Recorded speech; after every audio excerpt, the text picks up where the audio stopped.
Let's say you fell in love with someone from a different country, and you go to that country to marry them, except they dumped you when you were in their country. So what do you think the most rational thing to do would be in this case? You go back home, you tell everyone how that guy was a piece of shit, and you move on. But in this lady's case, she's asking for a lot more than what you would think. The first demand is $20K every 2 weeks from the government. So in spite of being so heartbroken, she chooses, you know what? I'm not gonna leave this country until you guys, the government, start to give me $20K every 2 weeks. Brother, that is more than what doctors make in a year. And she wants to make that much just so someone can put some tape on her heart? And the wildest part about this whole scenario, besides the monetary demands, is the fact that she is 33 years old and she has a husband and 2 kids. And she left them to be with a 19-year-old kid in another country. I don't know what they were saying to each other. I don't know if that 19-year-old kid had a kink for older married women with children. But when this American lady got to the airport in Pakistan, her boyfriend was nowhere to be found. And you know why? Because his family found out that this boy was fucking around online and they said, hey, you're not marrying this woman. So he kind of just left her stranded. Generally, in a situation where your boyfriend leaves you when you get to an airport, yeah, that's really messed up and I don't wish that upon anybody. But your boyfriend was a 19-year-old. He's a kid. And you already have a family. I don't know what you were trying to accomplish with this kid. She's been making the rounds all over TikTok and everybody's been talking about her. And I knew I had to check this out because I just couldn't believe that this was real. But this lady is not joking. She is 100% serious about not leaving the country until she gets her money. Meet 33-year-old Anya Andrew Robinson of New York. And we all know New York has some of the friendliest people in the world, so it's no surprise that she's going over to a different country and acting like a true New Yorker. I'm getting my Pakistani passport and Pakistani ID. I don't live here, I'm chilling. So I think what the reporter meant to ask was, why the fuck are you not leaving this country? I don't think she was just chilling either. There were reports that came out that said she was walking around random parking lots and she was walking around her boyfriend's house in circles. After being rejected by the teenager and his family, Onisha camped outside their house for days whilst demanding $3,000 a week and marriage so she could become a Pakistani citizen. Now that number that she's demanding, I've heard it fluctuate a lot. She went from saying she wanted $2,000 to $3,000 to $20,000 every 2 weeks. Either way, you're not entitled to getting money in a different country just because someone broke your heart there, honey. So this reporter asks her, hey, why are you not going back home? And she gives an answer that I can't really deny. You're chilling here. Why are you not taking your flight? It's none of your business. Now go home. So usually when you're doing something dumb and you don't have much of a leg to stand on, the best excuse you could use is to say, well, it's none of your business. So while she's doing all these press conferences and getting her 15 seconds of fame, she decides to say something a little outlandish, something you wouldn't expect somebody to say, especially when they're in a foreign country. Listen, Yes. Jeddah International Airport Yes. needs to go down.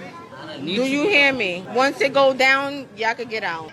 Put the Jeddah International Airport, take them down.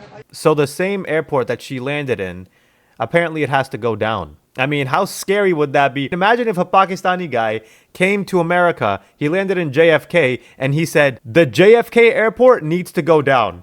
Everybody would be like, bro, get this guy the fuck out of here. You'd send him back to Pakistan like as fast as you could. So imagine how scary that must be to say something like this in another country. Now, after getting a little bit of backlash from people, she decides, you know what? I'm going to lower my demands. I don't want $20K a year every 2 weeks anymore. Here's what I want instead. I'm not talking unless y'all giving me land and 2,000 or more every week. You hear me? So I think that's a pretty fair deal. You know, if you can't get $20,000 every 2 weeks, just give me land in the country that I've never stepped foot in until now. Oh, but don't forget the cash. I still want $2,000 though. Okay, $20,000 is a little bit too much. I get it. Yes. So just give me land and $2,000. And the way that people found her originally was because she was just walking around everywhere mindlessly. You could see her enjoying McDonald's. Wow, she has 2 large fries and 2 Cokes. Wow, she must be enjoying her McDonald's. I don't know about you guys, but every time I go to a different country, I love to try out their McDonald's because they always got some cool stuff there that you can't get in the US. So maybe that's what she was trying to do. And I can't tell if that's a French fry she has in her hand or if that's the lipstick she's about to put on, but either way, that's a very interesting picture. In this next clip, you can see the lady, she's standing next to this guy, and they look like they're in front of a bunch of people who are part of some sort of organization. And that organization, Chipa, I might be mispronouncing it, that's actually a non-profit organization to help out the needy over in Pakistan. And the guy next to her, he's basically saying how he saw this lady walking around just stranded by herself, not knowing what she's doing, not knowing where she's going, and he decided to help her out. So I'm sure that for as long as she was in Pakistan, this guy was helping support her with some food rations. And just take a look at how she responded to him. शारा फैसल पे जो है वो nursery staff के पास आ गई हैं। I hope he's saying the right things, okay? Like I said, Pakistan needs to be reconstructed the right way. Do you hear me, guys? Make sure y'all get this on your camera. I'm married to Nidel Hamid. I'm Onaija Hamid. She's gone so far into deluding herself that now she thinks she's married to that 19-year-old kid. She wasn't just his girlfriend anymore. She was married to him. We are moving to Dubai very soon. We're gonna have our baby in Dubai. I love how the guy from behind comes up and starts saying something in his ear. It reminds me of one of those moments where a celebrity or a public figure is doing something really stupid and you have to have your people from behind come up and say, yeah, we should probably go. So while she was talking with that guy next to her, someone in the crowd asks her a very important question. Where's your family? You know, the same family that you left to be with the 19-year-old kid? And she responded in her classic fashion. Where is your family now? It's private. I'm Muslim and it's against my religion to tell y'all my business. Have a nice day. My dear American Listen, sister. Dude, he's being nice as fuck to you, and then she's still cutting him off and saying stupid stuff. Dear American Listen. sister. That was a little bit annoying. Why you come in Pakistan? I demand from the government more than $5,000 in USD to make Pakistan a better place. Good night. Where are you from? I'm from here. You're from America? I'm from here now. What's your plan? My plan, I just told you, to make Pakistan a better place. So her plan is to start a movement that we've never heard of before. MUPGA. Make Pakistan great again. I don't marry for money. Money is nothing. No, money is nothing. I have money. She doesn't marry for money because she doesn't want to get that money from her husband. Remember, she wants to get it from the government instead. I'm already married.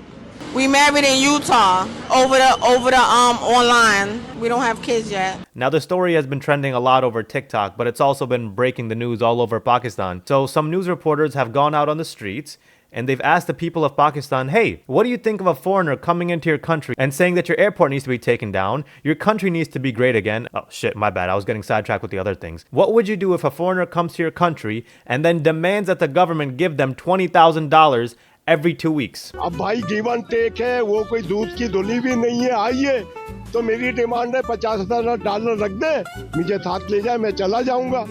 अब वो agree नहीं होगी क्योंकि खुद कंगली है वहाँ की। I love how this guy, he just flipped the whole script back on her. Oh, she's coming here demanding money from us? Why don't I go to the US and demand $50,000 every 2 weeks? But she's not going to admit that because she's also broke.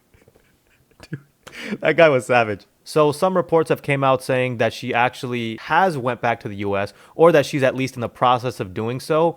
But this whole situation is something that you wouldn't actually believe unless you saw it. That's all I got for now. Take care.